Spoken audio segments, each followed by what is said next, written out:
noite a todos. Sejam bem-vindos a mais um debate promovido pela Universidade Presbiteriana Mackenzie Campinas.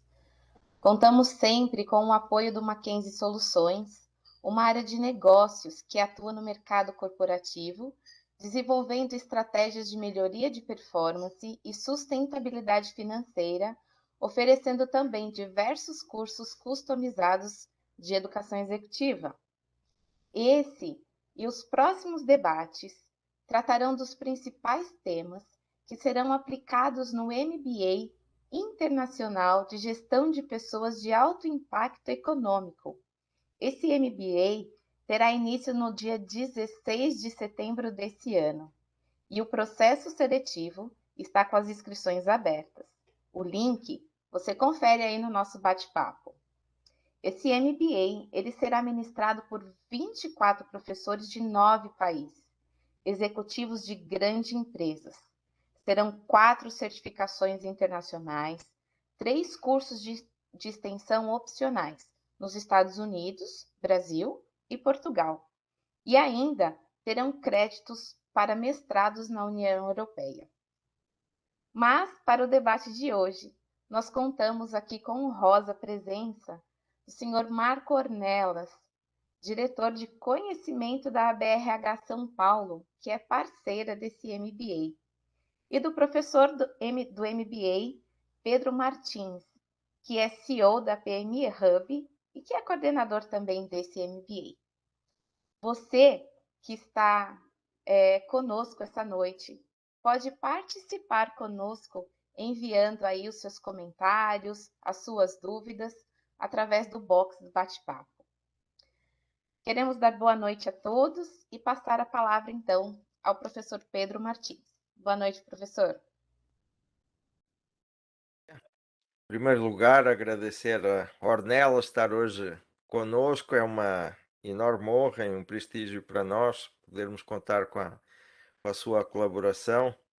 Você é um consultor que eu aprendi a admirar há muitos anos, sem dúvida, das maiores referências da consultoria aqui no Brasil. E agora, como diretor de conhecimento da ABRH, estabelecemos esta parceria em relação a este MBA, conjunto com as associações de recursos humanos de Portugal, Angola, Moçambique e Cabo Verde, para além da World at Work, que é a maior associação mundial de remuneração. Portanto, acreditamos que dessa parceria saiu este MBA único, não é? Que é um MBA composto por um corpo docente multinacional, como a Kátia acabou de referir, mas talvez não menos importante é que ele foi construída, eu até perdi a conta, a 18 mãos ou coisa parecida, porque ele resulta exatamente da troca de experiências e contributos das diversas associações, na qual a ABRH São Paulo foi uma parceira desde a primeira hora e agradecemos uma vez mais essa parceria. Mas o tema que nos traz hoje é um tema muito vasto, acredito que nós os dois que já temos os nossos cabelos brancos, a mim já falta cabelo em cima, só tenho cabelo só tenho cabelo aqui embaixo. Mas nós que já temos uma certa experiência, uma certa jornada neste mundo da gestão de pessoas, não é? Já passamos por diversos ciclos da gestão de pessoas, mas eu creio que a gestão de pessoas nunca foi tão importante para as organizações quanto é hoje, até pelo papel que ela tem, contributiva para o negócio da empresa, etc.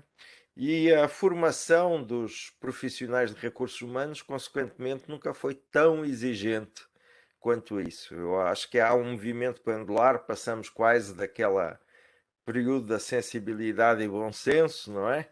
Para ter uma necessidade de multi-especializações muito grande.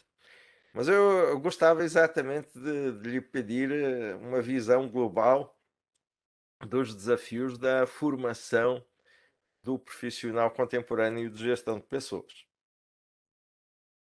Perfeito, obrigado, Pedro. Um prazer estar aqui, dividindo essa live aqui junto com você, uma pessoa que também admiro bastante. E agora você estava falando dos cabelos brancos, eu estava tentando lembrar quanto tempo faz que eu estou em recursos humanos, né? Se eu contar o período em que eu saio da universidade e entro em recursos humanos, eu tenho inclusive como estagiário numa grande companhia que foi, diria, a minha segunda escola. Já estão se fazendo aí 40 anos, nossa, e quanta coisa mudou nesse período, né? Então, até eu começaria dizendo, a gente, para discutir a formação desses profissionais, a gente precisaria primeiro tomar como um fato. Vivemos hoje num mundo muito mais complexo e caótico, né? Eu me lembro que eu estou falando da década de 80 até 86, eu trabalhei na indústria automobilística, a gente vivia muita complexidade naquele momento, mas não é tanta quanto a de hoje, né? Não é tanto quanto a de hoje. Eu acho que também uma outra coisa importante a gente considerar para a discussão é de que, assim, eu diria, nós estamos vivendo uma nova ordem, né? Assim, eu acho que a pandemia marca um pouco mais esse ciclo de desordem, né, dentro do mundo e das organizações e a tentativa de a gente construir um novo jeito de operar, uma nova ordem, né? Então, acho que esse é um outro ponto importante da gente considerar. E acho que para terminar esse contexto, né, é fato que o que nos trouxe até aqui não será o que vai nos levar para o futuro, né? Isso eu tenho uma absoluta certeza. Eu, há alguns anos atrás, me recordo que, Pedro, eu li um artigo desses de tendências, bem, talvez até um pouco marqueteiros, apesar de vir de uma escola que eu admiro, que é a Singularity University, mas eu me recordo de um artigo que ela publicou, acho que em 2018, se referindo que os próximos 20 anos o mundo seria irreconhecível. E é isso, né? De 18 nós já cumprimos 4, e eu vou dizer, o mundo está cada vez se transformando mais numa velocidade estonteante. Então, acho que falar de educação num mundo que se transforma a cada instante, né, num mundo que muda a cada instante, é um desafio. Até queria dizer, um grande desafio que estou nessa cadeira, falar de conhecimento e aprendizagem para essa população, para essa comunidade, né? Eu acho que tem um outro dado interessante que eu trouxe um pouco dos meus estudos que fiz no Chile com Humberto Maturana. Eu acho que a gente também está diante de uma nova humanidade, a gente tem um novo humano presente, não só do ponto de vista de uma nova geração que está aí, que é a geração alfa, mas acho que a gente está diante de novos humanos. Eu me sinto um novo humano, né, tendo que pensar diferente, tendo que agir diferente, tendo que compreender tudo que está ao meu redor de uma maneira diferente, né?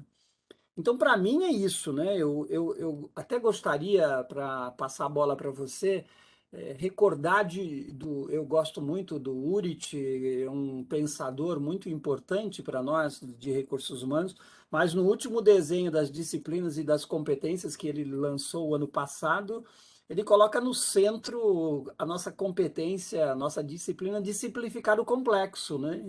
E eu acho isso a coisa mais fantástica, né? Porque o nosso modo cartesiano, linear, o nosso mindset já aprendido, né, das nossas todas escolas, ele sai, a gente sai estudantes, a gente sai profissionais tentando complicar o complexo, né? E a Uhum, proposta dele é justamente o contrário. Vamos simplificar o complexo, vamos tornar as nossas empresas, né, se a gente for falar, mais ágeis, mais leves, mais focadas nas pessoas, né? Assim, enfim, então eu admiro muito e gosto disso, e eu acho que esse é um pouco o propósito desse MBA, né? De uhum, exatamente. vamos simplificar o complexo, né? Vamos tornar as nossas organizações mais leves, vamos falar de gestão de pessoas mesmo no sentido da Uhum. palavra, né? Faz sentido Ah, isso para você também? claro que faz todo o sentido. E você estava falando isso e eu estava fazendo aqui um flashback dos meus professores, não é? E eu recordo-me, eu também estudei com o Edgar Morin na Sorbonne. e depois estudei também com o David Uris, e era interessante porque o Edgar Morin tinha exatamente a teoria da complexidade, que ele não procurava simplificar o complexo, procurava eh, interpretar, trabalhar dentro da complexidade, não é? E hoje o percurso é exatamente no sentido oposto. É tornar o complexo simples. Mas simples não é necessariamente simplório. Isso, Isso, isso é uma questão muito importante. Eu gosto verdade. de dar sempre, citar sempre o Churchill, o estadista inglês, que ele na época, obviamente não escrevia e-mails, escrevia cartas, mas quando ele escrevia uma carta mais longa, ele terminava sempre dizendo: E peço desculpa de não ter tido tempo para escrever uma carta mais curta. Porque ser sintético e ser simples é mais difícil do que ser prolixo e ser complexo. É Então, a verdade. simplicidade não pode ser confundida com superficialidade, mas exatamente de ir à síntese, de ir àquilo que é importante, não é? Então, realmente, este movimento pendular do mundo complexo do Edgar Morin para o mundo simples do Agile, e que o David é realmente uma pessoa que tem esse foco na procurar ir assim, ao que é essencial, digamos assim. Eu acho que é hoje um dos grandes desafios que nós no RH temos, não é? Mas sobre a formação do profissional de RH, eu lembro-me que tudo isto há muitos anos atrás começou com a tal simplicidade, com a tal sensibilidade e bom senso. Depois passámos a ter técnicas de gestão de pessoas, geralmente técnicas herdadas ali daquele período dos anos 40 aos anos 60, não é? Técnicas de remuneração, pontuação de cargos, tudo isso nasce ali nos anos 40. Depois a parte mais de trabalho de equipe, de competência, já aparece nos anos 60, mas eram escolas sociotécnicas de gestão de pessoas, não é? Perfeito. E até nós entrávamos nas organizações, e eu ouvi isso muitas vezes, falar com o gestor da RH, e ele dizia: Eu não entendo nada de finanças, só entendo de pessoas, não é? Era, digamos, quase um orgulho dos Isso. gestores de dizer: Não, eu não entendo nada disso, Martin, sou gestor de pessoas, ponto. E hoje o que se exige é exatamente este nexialismo, não é? Da pessoa ser capaz de tirar nexo entre diversas áreas de intervenção da empresa, umas com as outras, e levar também a uma certa interrelacionamento entre essas áreas, não é? Perfeito. Não é por acaso que, coisa que no passado recente não acontecia, que muitos dos presidentes de algumas grandes empresas foram ex-diretores de recursos humanos. Talvez porque nos dias de hoje a função de recursos humanos e a função de tecnologia sejam as funções mais transversais da É organização. verdade. Portanto, se a pessoa quiser ter uma ideia do funcionamento global da empresa como um todo e do próprio negócio da empresa, digamos, se passar um período na área de recursos humanos ou gestão de pessoas, nós latinos somos muito zelosos dos títulos, não é? Lá nos Estados Unidos e na Inglaterra ainda se chama gestão de pessoal e não caem os parentes na lama, e têm das gestões de pessoas mais avançadas do momento. Nós latinos é que nos agarramos aos títulos e muitas vezes mudamos o título de gestão de pessoas, gestão de capital humano, gestão não sei de quê, e Verdade. continuamos com as práticas de há 50 anos Antigo. atrás. Mas, enfim, o nome adequado seria exatamente gestão de pessoas. Mas hoje a formação do profissional de gestão de pessoas é extremamente vasta e multidisciplinar, não é? Porque um gestor de pessoas que não entenda de um business plan, que não entenda do marketing plan, não entenda do negócio da empresa, não entenda do posicionamento estratégico da empresa no mercado, dificilmente vai preparar os profissionais para É. essa estratégia, para esse business plan. Então, realmente, vivemos um momento muito desafiador. Você falou na indústria automotiva. Eu recordo-me que tive um cliente da indústria automotiva que tivemos uma briga muito feia porque ele não entendia aquilo que eu estava lá contratado pelo presidente, não é? E ele não entendia aquilo que eu fazia e eu lembro-me que acabámos um dia os dois sentados em frente do presidente exigindo que ou um ou outro tinha que sair porque senão o projeto não avançava. E o presidente, enfim, com muita sabedoria lá conseguiu conciliar e ficámos até ao final. Mas ele no final deu um elogio muito grande a esta mudança desta gestão de pessoas que nós hoje fazemos, que eu não me canso de repetir. Ele disse o seguinte: Olha, Pedro, eu antes me sentia um pitbull, cachorro feroz, mordia em todo o mundo, mordia no sindicato, mordia no empregado, mordia no gestor. Hoje eu também me sinto um cachorro feroz, mas é um São Bernardo. É um cachorro que ajuda aos outros, que salva as pessoas da neve. E é muito mais gostoso ser São Bernardo do que ser Pitbull, não é? É Então eu acho verdade. que essa mudança radical de gestão de pessoas, que vamos ser realistas, sinceros, que ainda nem todos os nossos colegas entenderam, não é? É que cria um grau de exigência das pessoas que têm essa responsabilidade de formar os novos profissionais de gestão de pessoas. Nós aqui na Mackenzie, você na ABRH e na sua consultoria, não é?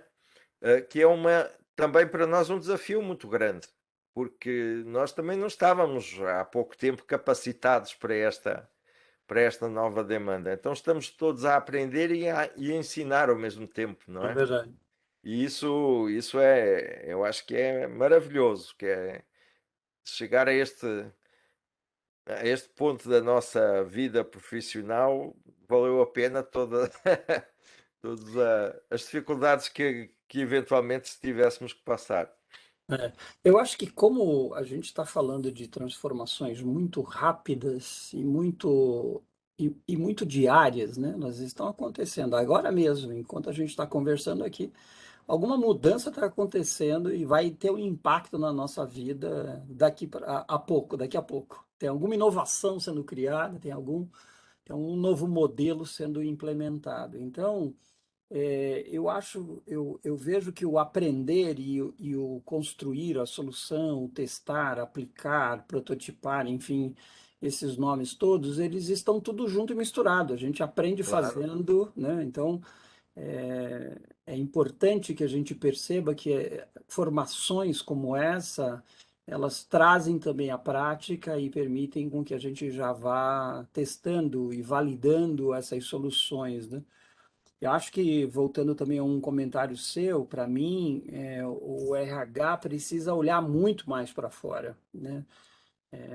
A gente quebrou as barreiras, né? Você fala de tecnologia, você fala de recursos humanos, talvez até seja a hora da gente começar a juntar essas áreas, né? Porque quando eu falo de tecnologia, eu falo de pessoas. E ainda a gente encontra muitos desenhos organizacionais, muitas arquiteturas, onde essas duas áreas estão, às vezes, em unidades de negócio muito distintas, em diretorias distintas. Talvez a gente precise falar de marketing e de relacionamento com o público externo, né? Porque, exatamente. de alguma forma, se eu estou falando de employee experience, eu estou falando de customer experience, eu estou falando de uma experiência única, que é única, né? Seja do colaborador, ou seja do fornecedor, seja, né, de quem quer que seja. Então, eu vejo, Pedro, que essas fronteiras elas vão no médio prazo começarem a serem derrubadas. Eu já conheço algumas empresas, poucas ainda, também não tem um universo tão grande, mas eu conheço empresas em que o diretor juntou TI com RH, e principalmente na época da pandemia, né? Porque você tinha que fazer o escritório home office, ser tecnológico, cuidar da saúde das pessoas, dar equipamento para elas, né? Enfim. Então, integrou isso e foi uma decisão muito sábia porque os processos tecnológicos precisam, por trás eles têm pessoas, né? E eu acho que isso tem a ver mesmo com olhar para fora. A gente ficou muito tempo olhando para dentro e olhando só um pedaço da história da organização, né? Eu sou psicólogo, eu fiz a minha formação humanista, e durante muito tempo eu te diria que eu estava a me vangloriar que eu entendia de pessoas e não entendia de finanças e não entendia de outras Uhum. coisas, né?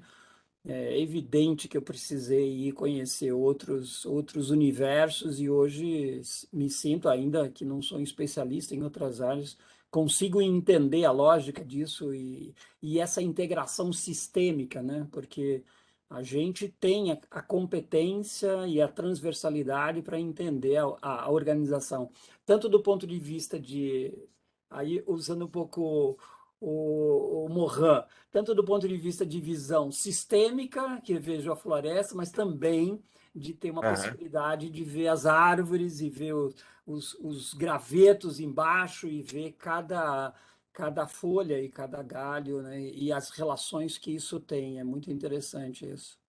Esse é um exercício, né, que a gente precisa fazer, mais do que conceitos, é um exercício diário, né, de ir olhando os dois ângulos e me aprofundando, né?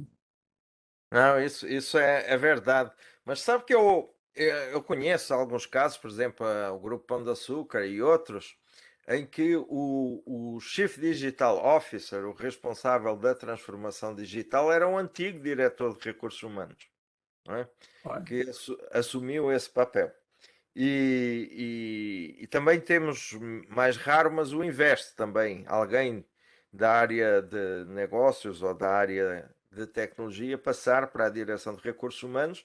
Obviamente que ele não é técnico de recursos humanos, tem lá os seus técnicos que entendem das técnicas de recursos humanos, mas ele sabe direcionar, sabe que as políticas de recursos humanos têm que cumprir determinados objetivos estratégicos do negócio da empresa. Agora, o que eu também, por experiência própria, do meu conhecimento na área de consultoria, eu tenho verificado, é que muitas vezes as empresas que tomam essa iniciativa de, por exemplo, colocar a transformação digital na mão dos executivos de RH, isso às vezes esses projetos não duram muito tempo. Porquê? Porque apesar de haver esse conceito, que acho que está corretíssimo, apesar de haver essa vontade, digamos assim, e interpretar aquilo que eu acho que é hoje um consenso, uma unanimidade, dizer que a transformação digital é, antes de mais, uma transformação de pensamento digital, antes de ser uma é transformação de verdade. tecnologia, não é? Mas nós acabamos de não ter essas pessoas preparadas para estes desafios. Então elas vão cheias de boa vontade, mas muitas vezes não É, conseguem segurar o cargo durante muito tempo. E essa é uma das apostas deste nosso curso, esse MBA. que é deste MBA, que é exatamente preparar as pessoas, porque são know-hows diferentes, não é? Nós antes falávamos em recrutamento e seleção, falávamos, eu também sou psicólogo, e falávamos em testes de personalidade, em testes de aptidão, etc. Hoje nós falamos em data centers, no uso da inteligência artificial para recrutamento e seleção. É outra expertise que não tem É nada a verdade. ver com a Não. anterior. Então, o melhor técnico de recrutamento e seleção de há 15 anos atrás, hoje se sente totalmente analfabeto, digamos assim, perante as possibilidades que tem os métodos, as ferramentas hoje de recrutamento e seleção. E o mesmo se passa, por exemplo, no ensino, não é? É Nós verdade. estudávamos a dinâmica de grupo como se fosse qualquer receita miraculosa para a andragogia, não é? Para a formação de adultos. Hoje, muita da formação é online, não é? Também temos grupos, mas é uma dinâmica totalmente diferente, não é? Nós antes falávamos muito da comunicação não verbal. Se perdeu muito da comunicação não verbal até o uso da tecnologia. Hum. Mas por outro lado se ganhou noutras vertentes. Esta vertente da diversidade, multidisciplinaridade, Veja, por exemplo, este curso que tem 24 professores de 9 países. Só é possível fazê-lo porque temos tecnologia ao nosso dispor, nós não conseguíamos deslocar os professores com este nível que nós temos, deslocá-los até à sala de aula sem um custo exorbitante, não É, é? E mesmo, provavelmente, muitos deles nem aceitariam isso porque os obrigava a uma disponibilidade que eles não têm. Mas então é este universo totalmente novo, este grau de exigência muito maior que nós tínhamos antes, que hoje é o grande desafio da formação de um profissional de gestão de é, pessoas contemporâneo. É uma pessoa com uma formação muito vasta, não só nas técnicas de gestão de pessoas específicas, mas também num certo conhecimento das outras atividades de gestão da empresa, mas também na área de gestão de pessoas, que foi revolucionada nos últimos anos com a transformação digital, com a questão do agile, com o papel que a gestão de pessoas tem como protagonista do ESG. Então, eu diria que o melhor profissional de recursos humanos de há 20 anos tem que começar do zero hoje é. para este desafio.